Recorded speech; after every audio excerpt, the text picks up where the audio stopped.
Hey, what's up, guys? Yeah, so it's been a couple weeks since my last video. So this week or today, I'm going to start this off by answering a couple of questions from or comments from one of my most recent videos.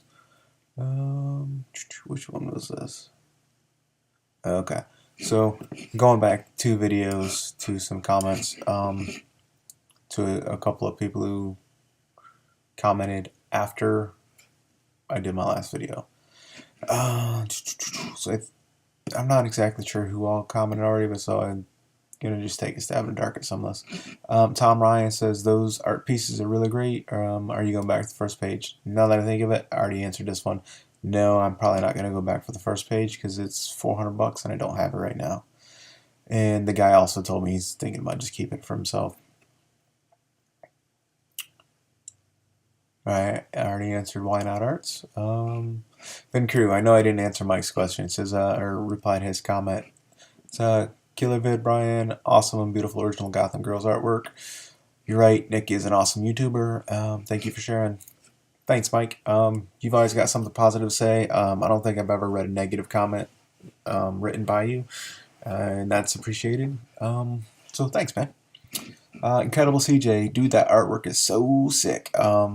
Some great stuff to own, especially with the Harley phase everyone is in lately. Awesome stuff, man. Yeah, for me, I do like Harley Quinn. I've said before that I think she's a better sporting character than, than just an on her own character with her own book. So that being said, my favorite Harley is in the animated style of Bruce Timm, and the artist that did the Gotham Girl work is working similar to his style. So that's a big, huge freaking plus for me on that. So I think that's it for the newest comments for that video. Give me just a second to find my last video.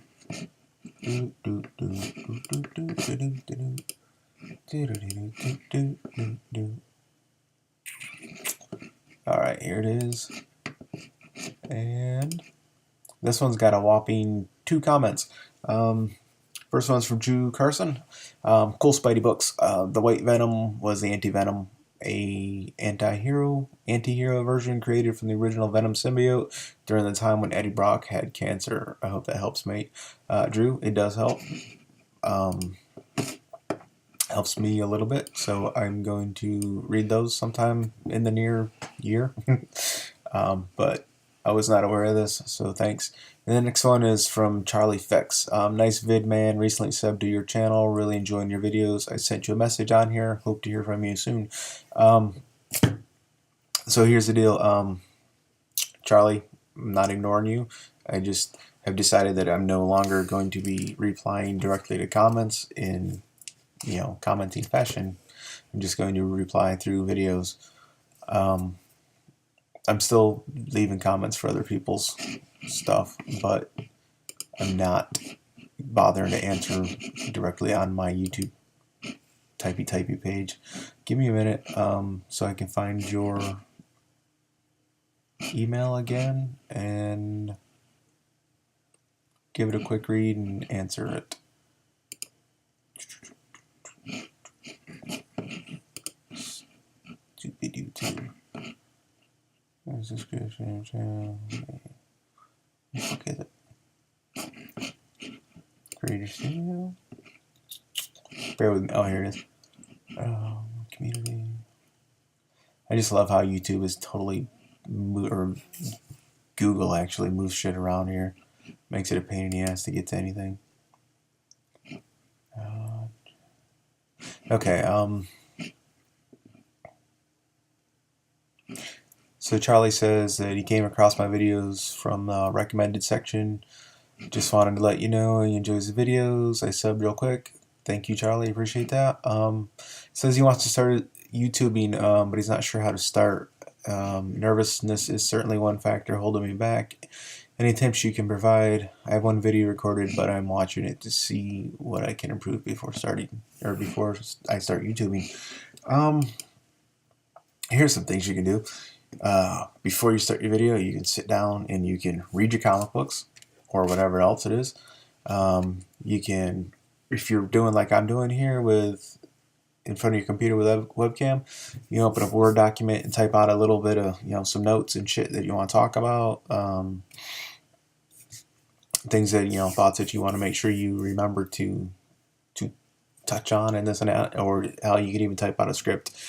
So there's that, or you could just do what I do and fucking wing it. I think if you notice, or if you watch people's videos from their first video to the most recent ones, you're probably going to notice that almost all of us, to a person, as far as just doing it like like I'm doing it on like absolutely no production whatsoever.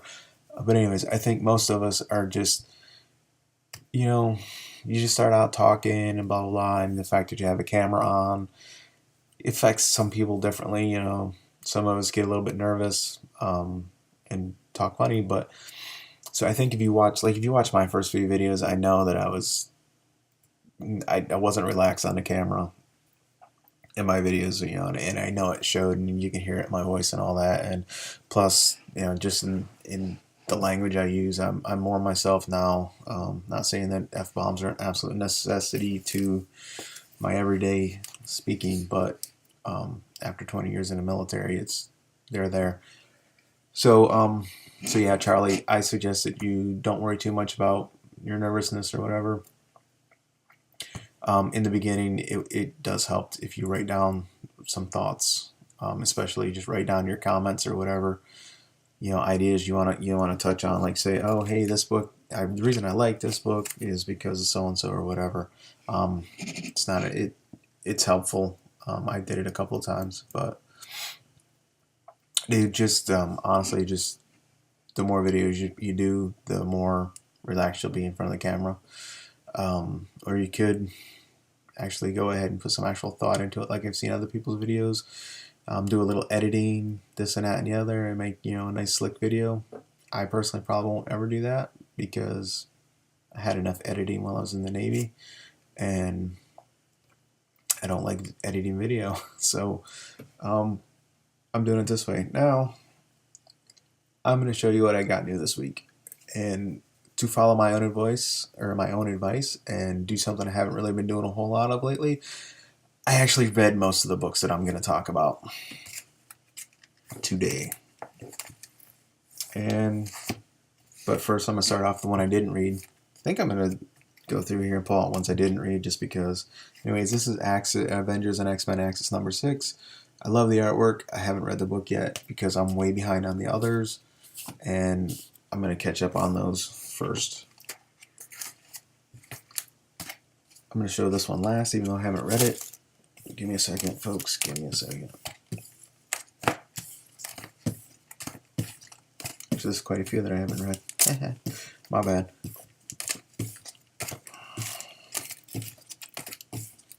Okay, so books that I haven't read. Teen Titans number 4. I haven't read it because it's my son's book, and I really don't care that much about it.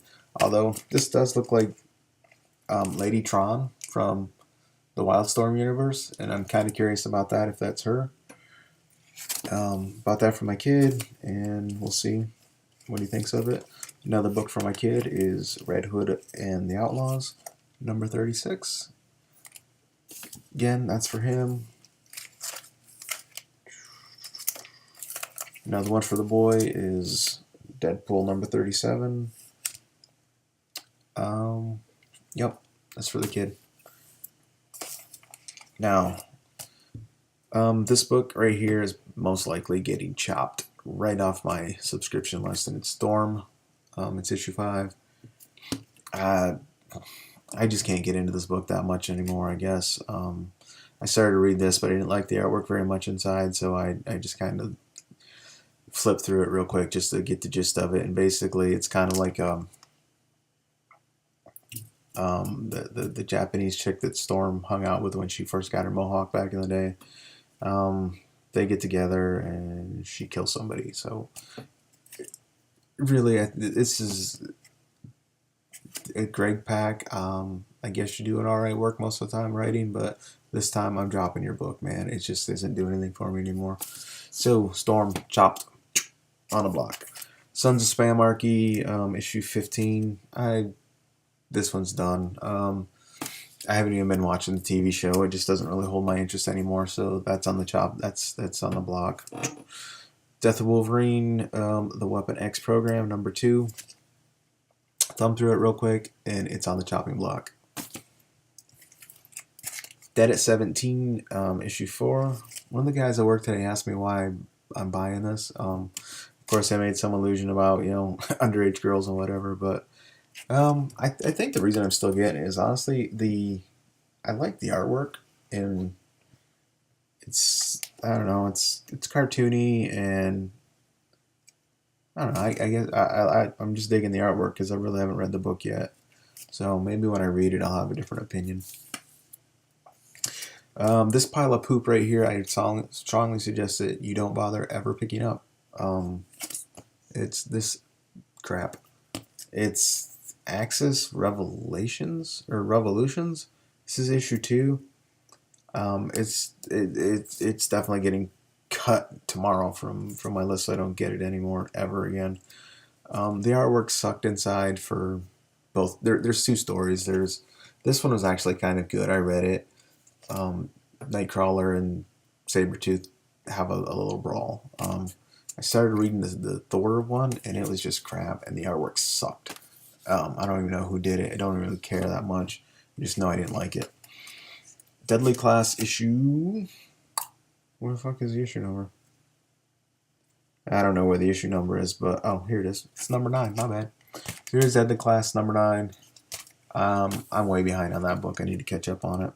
And here's one I read. I'm a little iffy about this book, but it's Punk Mambo.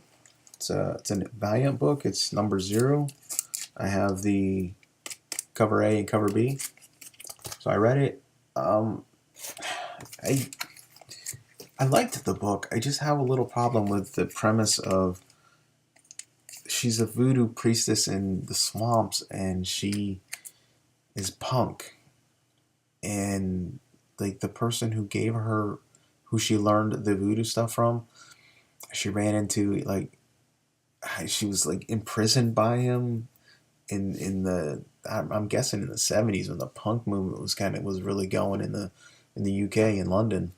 And so the guy that she learned from was like 150 years old, and his punk wanga, I guess it was his voodoo magic.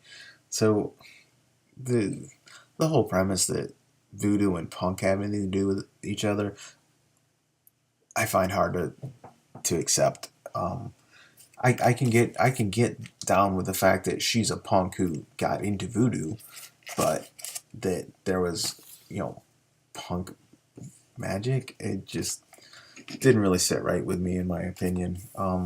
So there's that. Another one that I was looking forward to and I'm a little iffy about is Guardians 21. So I got the book and I was like, yay, we finally get to Venom World and we get to see all the different Venom symbiotes. And then I was thinking, how the fuck are they all black and looking like the spider costume? Back when he first got the symbiote. I thought that the whole idea was that the machine printed it out looking, like a design that Pete had in his head, but I guess not. So we don't get anywhere near Venom World. We just see that Flash kind of loses control of the symbiote, and it's looking like I've never seen it before in this, and it was actually pretty cool. At the end, there's a little twist, little surprise that it's kind of funny. And, well, I think it was funny, and you might like. Next up that I actually read was Uncanny X-Men 28. I'm really behind the power curve on this one because I haven't read much of it. I haven't read it in the last couple of months. So there's a powerful New Mutant, and they keep calling him, his name's Matthew, but they keep calling him New Mutant. So I'm like, oh, great, another New Mutants book that won't last more than a few issues. But anyways, it was basically a lot of talk and not a lot of action in this book. basically Scott's trying to talk him into, you know, letting him train him and whatever. So there's that. Now we have XO Man of War number 30, covers A and cover B. You notice this says Enter Armorines, and it says it there also. Now, they were in there, but you didn't really get to meet the Armorines. You just saw some people in armor shooting the shit out of some fucking people in Iraqi Kurdistan. So they were never actually labeled as the Armorines. But it was a good issue, considering I probably haven't read this book since issue 24. It was a good issue. I like it. I'm hoping Valiant gets back on track. Excuse me. Oh, hurts. So, anyways, I'm hoping Valiant gets back on track with that, with their whole freaking universe. It seems like it's getting a little wonky to me. I just finished reading this, Avengers 38. Yeah, I really got to read some back issues now, because I don't know what the hell's going on, and I might actually read that Avengers World nonsense that I was telling you was shit for so long. But I read that. The artwork is pretty good in it. For the first time today, I used this that Marvel AR app right there. In the Marvel books where you see the AR, if you got the app, you take a picture of it and you get some extra content. Well, what I ended up getting was the artist giving you a tour of his studio, and I watched about 20 seconds of it and decided I had enough of that. Thought I was going to get some content of the comic book, but I was wrong. So, now, so far, one of my favorite books this week was The Amazing Spider-Man number 10. This is Spider-Verse part 2. So, the weird part is, you see all the other books that are on this card that have to do with the Spider-Verse.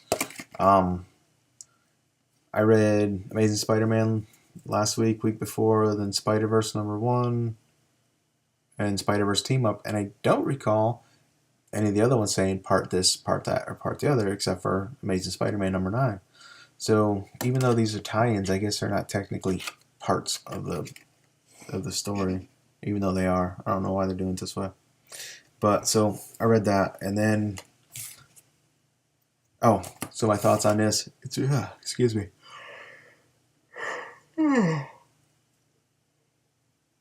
Son of a bitch. So anyways, it's featuring Doc Ock is back in this, back in the body again, and so basically, when I guess issue 19 of the Spirit Spider-Man, he wigged out for a little bit, was gone for a minute. So that bit where he flaked to the 2099 universe, that's where they run into him in this, because Doc Ock has gathered a bunch of spider people, and so the other spider people that are gathering realize he's doing that, or realize this is happening. They're like, there's too many of them in one spot, they're gonna get caught. So they go there to say, hey, come with us, we have a safe place, blah blah blah. So anyways, some shenanigans ensue and good stuff happens. Now, the next Spider-Verse book I got was Spider-Woman number 1, and you'll notice on that card that it says Amazing Spider-Man, Scarlet Spider's number 1, and then Spider-Woman number 1. Disregard that card because it's bullshit. Scarlet Spiders isn't out yet. And you learn in this issue, as people are peeling off in different little teams, where they're going, and it tells you that they're peeling off in little teams, and it tells you what books to follow their part of the story in next. And so there's that. So I recommend this, and I'm going to set it down over here. Now, this book, I normally love a Greg Land cover, and honestly, if you cover that up and cover that up, it's a beautiful cover, because that Silk looks all like, her lower body looks all fucked up to me, and Spider-Woman, Jessica, looks like a fucking amputee. What? What? What? Yeah, so anyways, there's that. So the gist of this story is these two peel off from Amazing Spider-Man number 10. They peel off, and Jessica's job is to keep Silk safe. And it's basically they're hopping from universe or from multiverse or from universe to universe, and that's what this book is about. I liked it. It's pretty good. It's so good that I bought this variant cover. I don't remember the woman's name or the person's name who draws this, but it's a beautiful cover anyways. And then we had the Scotty Young variant, so I picked it up. We also got in one of the Milo Manara covers, and so if any of you guys have seen that cover, seen the original, the painting of the cover with no text on it. The way Manara paints women is, like that's how the guy got started. Was painting erotic art. So the fact that he's painting a woman in spandex crawling over the edge of a building with her butt sticking up in the air, looking all heart shaped and sexy like. When this artwork was first got around, some people got, and it created controversy.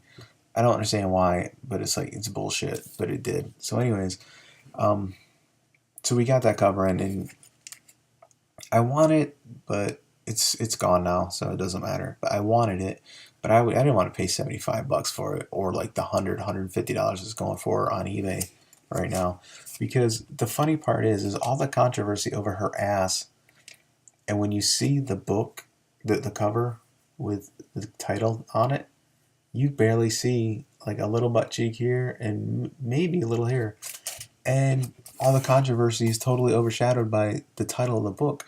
So there's no controversy because you can't even see her ass. So what the fuck? Y'all bunch of suckers are ponying up $100 for this, and I guarantee you, if nobody had said anything about it in the first place, it wouldn't create a controversy like this, and you wouldn't be paying $100+ for that book. Another book. I know I was just talking shit about Harley Quinn, and I have been for a while, but here's the deal. Power Girl isn't Harley Quinn now, and I get the feeling, and had gotten the feeling that Power Girl is going to be a good counterpoint to Harley's crazy, zany wackiness. And I actually have issue 11. I haven't read it yet, but I figured since I'm doing a video today, I'd better read these books because I'm tired of saying, oop, haven't read it and putting everything aside. So anyways, I read it, and it's still crazy and wacky, but I was right. Power Girl is a good foil to, good counterbalance to Harley's crazy fuckingness. And it's pretty funny that Power Girl refers to her as her sidekick quite often in this book. I'd recommend buying it. I bought one more book this week. I haven't read it yet because I don't want to open it up because I need to buy the other regular cover. I got the black and white variant for the new Wonder Woman. It's drawn by David Finch, and M. Finch, who I believe is his wife, wrote it. Now, this is a beautiful cover. The color version of it is great too. The only problem I have with David Finch and Wonder Woman is that you can't see it here, but on some of the interior panels, he gives her like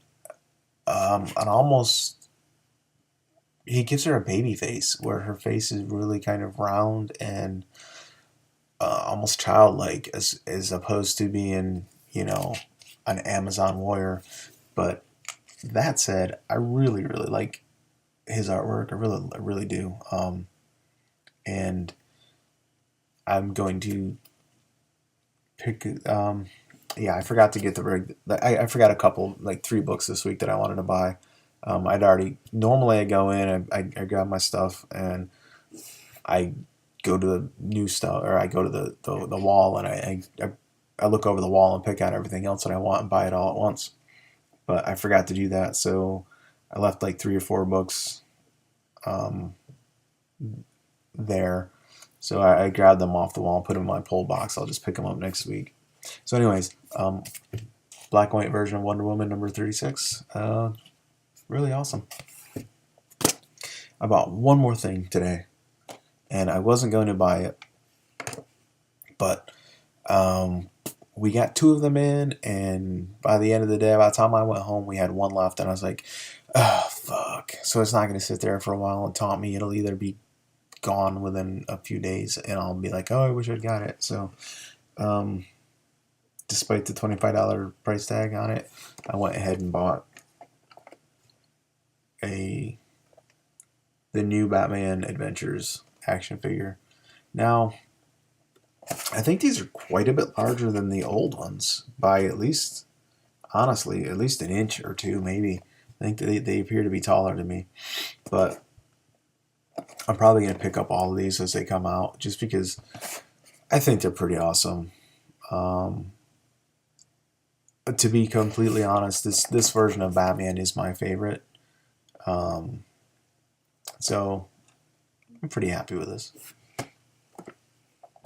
So kids, that's all for today, and thank you for wasting some time with me. And Charlie, dude, make your videos, and welcome to the fold, buddy. Good night, folks.